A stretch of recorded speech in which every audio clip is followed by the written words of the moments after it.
Aujourd'hui, on va parler d'un livre resté enfermé dans un coffre pendant 73 ans. En 1937, Napoléon Hill publie Réfléchissez et devenez riche. Phénomène planétaire. Des dizaines de millions d'exemplaires.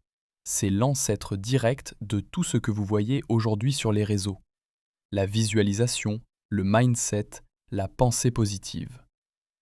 Un an plus tard, en 1938, le même homme termine un second manuscrit. Et celui-là ne sortira pas de son vivant. Il meurt en 1970. Le texte est toujours dans un coffre. Sa femme le garde. Elle meurt en 1984. Toujours dans le coffre. Il passe à un neveu, dont l'épouse exige à son tour qu'il reste enfermé tant qu'elle sera en vie. Il faudra attendre juin 2011, 72 ans, pour qu'il arrive en librairie. C'est un sujet dont tout le monde parle, la réussite, la motivation. Mais toujours dans les mêmes termes, les recettes, les routines, la volonté. Or, le vrai problème n'est pas là. Parce que voilà ce qu'il faut comprendre sur ces deux livres. Le premier explique comment réussir. Le second explique pourquoi vous ne le ferez pas. Devinez lequel est sorti tout de suite. Voilà la thèse, sans détour. Vous n'allez pas échouer. C'est la bonne nouvelle, c'est aussi le problème. Un échec, c'est un événement. Ça a une date, une scène, un avant et un après. On peut le raconter, en faire une leçon. Un échec, ça se voit, et surtout, ça se traite. Ce qui vous attend n'a rien de tout ça. Pas de date, pas de scène, rien à raconter à personne. Vous n'allez pas rater votre vie. Vous allez, tout doucement, ne pas la choisir. Et voici pourquoi c'est presque impossible à repérer de l'intérieur. Vous êtes à la mer. Vous nagez 20 mètres. Vous vous retournez sur le dos. Vous faites la planche. Et là, précisément, vous ne sentez rien. Aucune traction. Aucune force sur la peau. Le corps est parfaitement au repos. Parce qu'un courant, quand on est dedans, ne produit aucune sensation. L'eau et vous allez à la même vitesse. Pas de frottement, donc rien à ressentir. Votre corps, cette machine extraordinaire pour détecter le mouvement, est ici totalement aveugle. Et puis vous relevez la tête. Le parasol est à 200 mètres, sur votre gauche. Il n'a pas bougé. C'est vous. Vous avez parcouru 200 mètres sans percevoir une seule seconde de déplacement. Et le pire, c'est le retour. Pour revenir, il va falloir nager. Fort. Longtemps. Contre une chose que vous ne sentez toujours pas. Nous avons fini par considérer comme normal le fait de ne rien décider. Comme le nageur trouve normal de ne rien sentir. Et ce que je vais essayer de montrer, c'est que non, ce n'est pas neutre, et surtout, ce n'est pas passif. Pendant que vous ne décidez rien, quelque chose décide à votre place. Le livre s'appelle Outwitting the Devil, plus malin que le diable. Et sa forme explique à elle seule pourquoi la famille de Hill l'a enfermé si longtemps. C'est un entretien. Un entretien où l'auteur interroge le diable en personne et le force à avouer sa méthode. Le diable commence par une vantardise. Il annonce le chiffre de son emprise. 98 personnes sur 100. Pas les criminels, la quasi-totalité des gens que vous connaissez. Et il lui pose la seule question qui compte. Comment ? Comment tenez-vous autant de monde ? La réponse est décevante. Volontairement. Pas de vice spectaculaire, pas de crime. Une seule chose, la plus banale du monde, à laquelle il donne un nom, la dérive. Ce qu'il faut savoir sur l'homme qui écrit ça, c'est le moment. Il vient de connaître le plus grand succès de sa vie. Il a vendu au monde entier la certitude, la foi, l'absence de doute. Et un an plus tard, il s'enferme pour écrire sur une question qui le ronge. Pourquoi tous ces gens qui appliquent ma méthode à la lettre continuent-ils d'échouer ? Puis il range le manuscrit. L'homme qui a appris à la planète à ne pas avoir peur écrit un livre sur la peur et n'ose pas le publier. L'air de rien, cette histoire contient tout. Maintenant, essayons de comprendre pourquoi. Une pause avant le cas concret. Ces mécanismes, la peur qu'on n'ose pas nommer, les choses qu'on remet à plus tard, Ce n'est pas moi qui les invente, ils sont dans des livres. Je les écoute plutôt que je ne les lis, en marchant, en conduisant, dans les temps morts. Ces temps morts qu'on passe souvent, justement, en attendant. Audible fait un de 30 jours d'essai gratuit, abonnement mensuel ensuite, donc mettez un rappel. Lien affilié en description, rien de plus pour vous. Et en attendant, parlons-en tout de suite. Prenons un cas concret. Imaginez que vous ayez 23 ans. Vous sortez d'études, vous ne savez pas exactement ce que vous voulez faire, personne ne le sait à cet âge. Il vous faut de l'argent, alors vous prenez un poste. Pas le poste, un poste. Vous le dites vous-même, avec un haussement d'épaule. C'est en attendant. 6 mois, le temps de voir. Regardez bien, parce que tout se joue dans cette phrase de rien du tout. En attendant. Vous venez de prendre la seule décision de toute cette histoire, et c'est la décision de ne pas décider. Vous avez lâché le fond et vous vous êtes mis à flotter. Vous ne sentez rien. Il n'y a rien à sentir. Les premiers mois sont bons. Vous apprenez vite, vous êtes bon. Au bout d'1 an, on vous confie un dossier. Un chef vous dit devant les autres que vous êtes fiable. Vous n'imaginez pas à quel point ce mot vous attache. À 2 ans, une augmentation. Pas énorme, juste assez. Et c'est toute la beauté du mécanisme. Parce que juste assez veut dire 2 choses en même temps. Juste assez pour que partir devienne un peu cher, pas assez pour que rester devienne un choix. Alors vous prenez un appartement un peu mieux, un bail, puis une voiture, un crédit. Chaque décision, prise isolément, est raisonnable. Prenez-les une par une, vous ne trouverez pas une seule erreur. C'est exactement ce qui rend l'histoire irracontable. 28 ans. Un collègue démissionne pour monter quelque chose. Le dernier jour, il y a des gâteaux dans la salle de pause, et vous ressentez un truc bizarre pendant 2 secondes.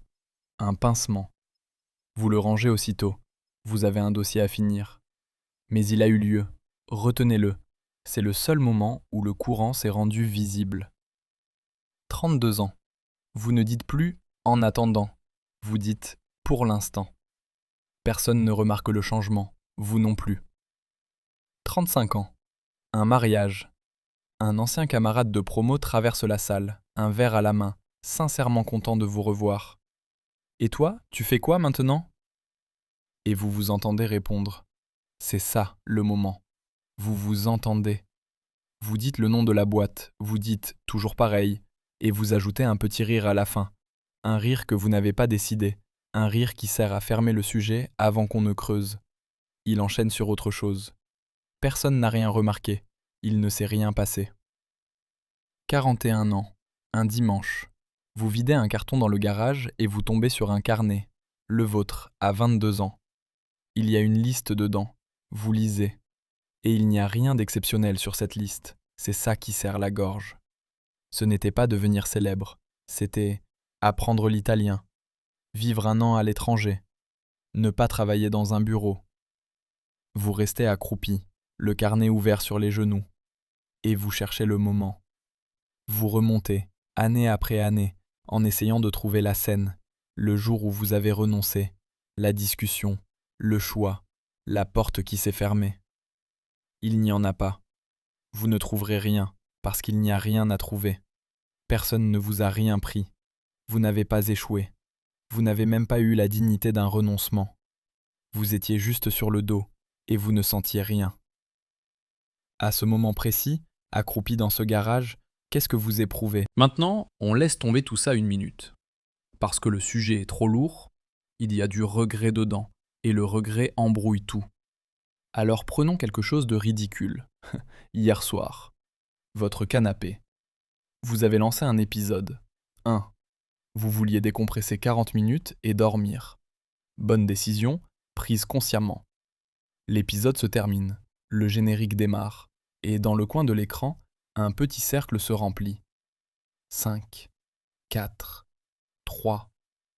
Que faut-il faire pour regarder un 2e épisode ? Rien.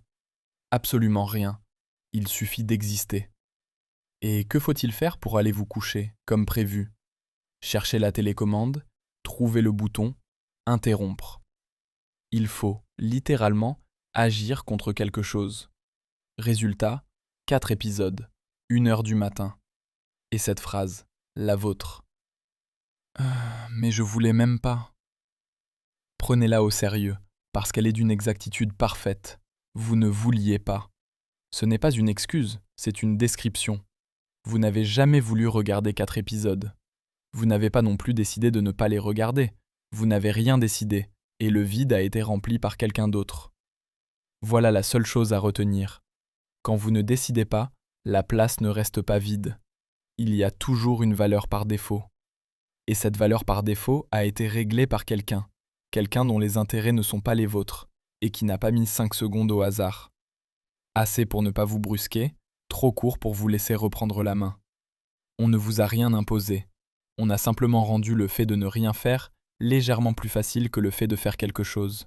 Et ça a suffi. Maintenant, revenons-en à votre vie. Votre vie aussi a une lecture automatique. Les valeurs par défaut, vous les connaissez. Restez dans le poste tant qu'il n'y a pas de raison sérieuse d'en partir. Repousser la discussion difficile tant qu'elle n'explose pas. Reconduire le bail. Redire « pour l'instant ». Aucune n'a jamais été choisie. Toutes ont été reconduites.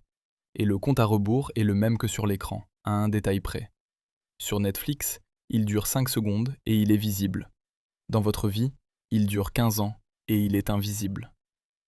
Le mécanisme, lui, est identique. Ne rien faire est gratuit, reprendre la main coûte de l'énergie, et pendant ce temps, la chose avance toute seule. C'est ça, la dérive. Pas de la paresse. Une simple question de réglage. Dans votre vie, le bouton suivant est appuyé par défaut. À ce moment-là, vous allez me dire « Facile, tout le monde ne peut pas tout plaquer. J'ai des enfants, un crédit, des gens qui comptent sur moi. » Et vous avez raison, sauf que ce n'est pas ce que dit le livre. Nulle part il n'est écrit qu'il faut partir. La dérive, ce n'est pas rester, c'est ne pas avoir choisi de rester. 2 situations radicalement différentes. Un homme qui a décidé, en conscience, de garder un emploi stable pour élever ses enfants ne dérive pas. Il peut faire le même métier, sur la même chaise que celui d'à côté qui dérive depuis 15 ans. Vu de l'extérieur, c'est indiscernable. Vu de l'intérieur, ça n'a rien à voir. L'un porte quelque chose, l'autre est porté. La ligne n'est pas entre celui qui reste et celui qui part. Elle est entre celui qui a choisi et celui à qui c'est arrivé. Ensuite, un type qui prétend interviewer le diable, c'est du charlatanisme. Question légitime, réponse simple, oui, c'est un procédé littéraire. Le diable, ici, est un dispositif, une façon de faire parler la part de vous-même qui préfère qu'on ne bouge pas. Et ça n'a aucune importance.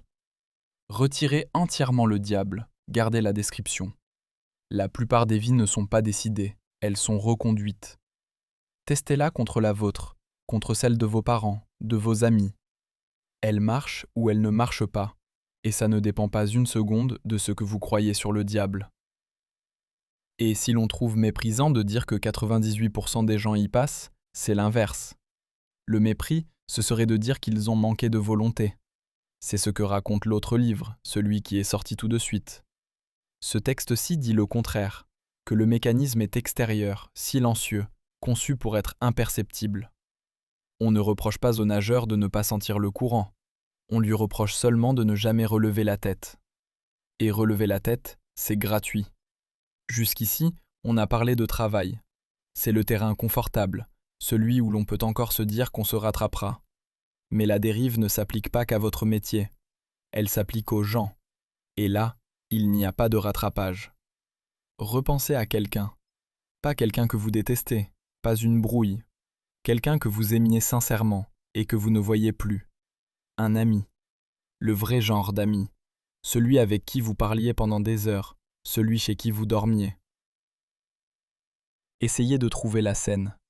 Le jour de la rupture, la dispute, la phrase de trop. Il n'y en a pas. Il y a eu un déménagement, un changement de boulot, une période chargée des 2 côtés. Un message auquel vous avez répondu 3 jours plus tard au lieu de 3 minutes. Un anniversaire souhaité par écrit, chaleureusement. Un « faut qu'on se refasse ça » à la fin d'un appel, dit sincèrement, et jamais suivi d'une date. Jamais. Parce que proposer une date, ça demande un geste. Et ne pas en proposer, ça ne demande rien. Et un jour, sans que rien ne soit arrivé, vous réalisez que vous ne savez plus quoi lui dire, qu'écrire maintenant serait presque gênant, qu'il faudrait justifier le silence, et que c'est précisément ce qui vous en empêche. Personne n'a rien décidé, il n'y a pas eu de rupture, il n'y a eu qu'un défaut, ne rien envoyer. Et regardez ce que ça vous laisse. Une brouille, ça se répare. Il y a une cause, donc une porte.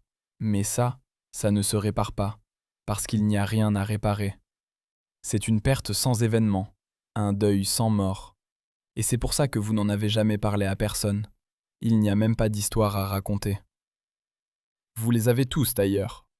Le message que vous vouliez écrire à quelqu'un qui allait mal, que vous vouliez mieux tourner, et que vous n'avez jamais envoyé. La personne dont vous auriez peut-être pu tomber amoureux si l'un de vous deux avait dit quelque chose, un soir, et personne n'a rien dit. Et puis il y a vos parents. Faisons le calcul, une fois, honnêtement. Vous les voyez, disons, 4 fois par an. Ils ont 65 ans. Avec un peu de chance, il reste 20 ans. Ça fait 80 fois. 80. Ce n'est pas une image, c'est une multiplication que vous pouvez refaire avec vos chiffres. La totalité du temps qu'il vous reste avec les gens qui vous ont élevé tient dans un nombre à 2 chiffres. Et ce nombre n'est pas fixé par le destin ni par la maladie. Il est fixé par une valeur par défaut, le rythme actuel. Celui que personne n'a choisi, qui s'est installé tout seul et que vous reconduisez chaque année sans y penser. Le dimanche où vous n'appelez pas parce que vous êtes fatigué, c'est une unité sur 80. Et il n'y a aucun compte à rebours à l'écran. Alors voilà la conclusion, et je vais la dire franchement. Vous croyez que votre vie est faite de vos décisions, que si on vous demandait de la résumer, vous raconteriez ce que vous avez choisi, les études, la ville, la personne, le métier. Mais la matière réelle de votre existence n'est pas là. Elle est dans tout ce qui s'est installé sans jamais être décidé. Les gens que vous n'avez pas rappelés, les phrases que vous n'avez pas dites, les portes que personne n'a fermées et que vous ne franchirez plus. Les décisions les plus lourdes de votre vie, vous ne les avez jamais prises. Elles ont été prises par votre absence. Il faut revenir au manuscrit, parce qu'il reste une chose à dire, la plus dure du texte. Il finit par demander au diable son marme, pas ses ruses, l'arme, la vraie, celle sur laquelle repose tout le reste. Et le diable répond en nommant une loi. Il l'appelle le rythme hypnotique. Ce n'est pas une force du mal, c'est une loi de la nature, parfaitement neutre. Tout ce que vous répétez, la nature finit par le fixer. Elle le rend permanent. Une pensée répétée devient une habitude devient un rythme, et un rythme, à la fin, se referme sur vous et fonctionne tout seul, sans vous, que vous le vouliez ou non. Et le diable dit une chose terrible, cette loi ne le sert pas plus qu'elle ne sert les autres. Elle est impartiale. Elle fixe l'excellence exactement comme elle fixe la médiocrité, avec la même patience, sans jamais faire la différence. Alors le diable n'a rien à faire, pas besoin de vous tenter, ni de vous pousser. Il lui suffit d'attendre. Que le temps que vous passez à ne rien décider devienne assez long pour que la nature le prenne pour votre choix, et le rende définitif à votre place. C'est pour ça que le livre est resté dans un coffre pendant 72 ans. Pas à cause du diable, à cause de ça. Alors, une phrase pour tout retenir. Vous n'aurez pas la vie que vous avez voulu, ni celle que vous avez ratée. Vous aurez celle que vous avez laissée se répéter. Et ce soir, ne changez rien. Aucune résolution, aucune liste. Prenez juste une chose dans votre vie, une seule. Le poste, la ville, le rythme, la personne. Et posez-vous une seule question. Est-ce que je l'ai choisie, ou est-ce qu'elle est simplement arrivée et que je n'ai jamais rien fait pour l'arrêter? Ne la changez pas. Vous n'avez rien à changer ce soir. Nommez-la, c'est tout. Un courant qu'on a vu n'est plus tout à fait un courant.